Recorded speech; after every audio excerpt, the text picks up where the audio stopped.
Understanding Incoterms is a vital part of international trade. When exporting products internationally, you must agree to sell your goods based on 11 Incoterms. Incoterms is short for International Commercial Terms, which are published by the International Chamber of Commerce and relate to international commercial law. They are accepted by governments and legal authorities around the world. The International Chamber of Commerce have published the latest version of Incoterms, Incoterms 2020, which have come into effect on the 1st of January 2020. Put simply, Incoterms are the selling terms that the buyer and seller of goods both agree to for the international sale and supply of goods. Incoterms clearly state which tasks, costs, and risks are associated with the buyer and which are associated with the seller.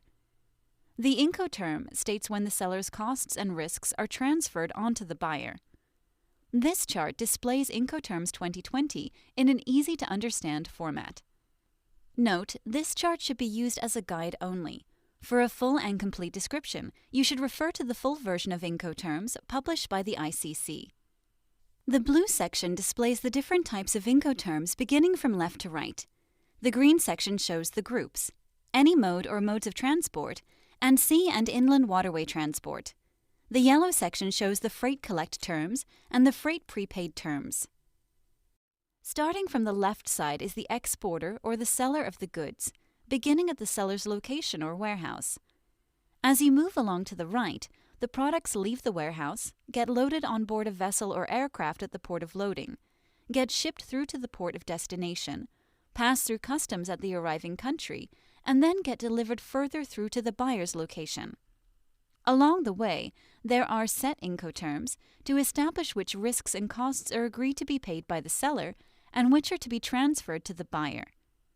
The left side of the chart displays the different obligations and charges and displays which are covered by the seller and which are covered by the buyer. So starting from the left is the first Incoterm EXW, which means X Works or X Warehouse. If the buyer and seller agree to sell goods on X Works terms, then the seller's obligations are simple. The seller will only cover the cost of the goods and the export packaging X warehouse. So the seller will manufacture the goods and have them packaged and ready for collection from their warehouse. From then on, all additional costs and risks involved in transport away from the warehouse is covered by the buyer. Moving further along the supply chain, there are FCA, FAS, and FOB Incoterms.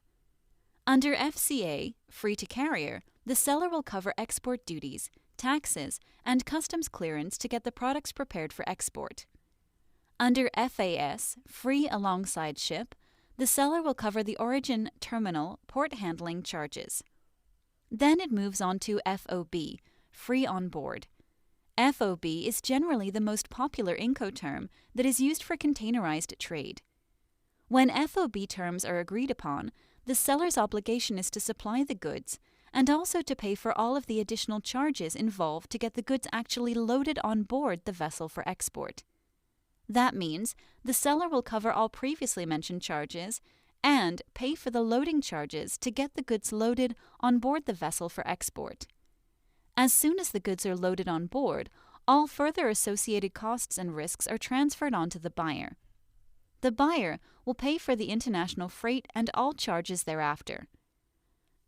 If the seller agrees to pay for the cost of freight and carriage, then they can choose to sell the goods on CFR, CIF, CPT, or CIP Incoterms.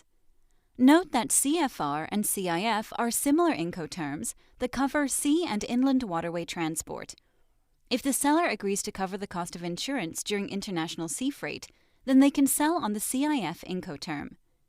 CPT and CIP are similar Incoterms that relate to any mode or modes of transport, where the seller will agree to pay for the destination terminal, port, handling charges. If the seller agrees to cover the cost of insurance during transport, they can sell goods under the CIP Incoterm. Moving further along, DAP, DPU, and DDP are Incoterms involved with getting goods delivered, unloaded, and customs cleared at the country of destination. Under DAP, delivered at place, the seller will cover the costs of delivery to destination. If DPU, delivered at place unloaded, is agreed, then the seller will also pay for the unloading costs at the destination. Finally, if DDP, delivered duty paid, is agreed, then the seller will also pay for the import duties, taxes, and customs clearance at the country of destination.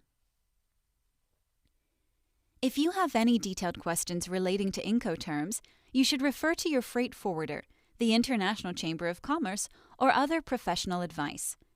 Before products can be shipped internationally, the buyer and seller must agree on the Incoterm that the goods are sold under.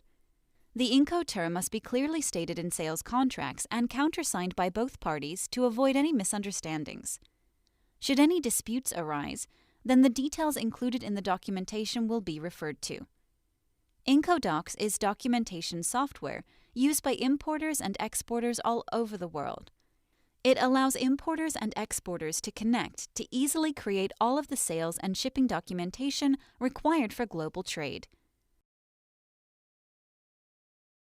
Join the future of global trade. Try it yourself at incodocs.com.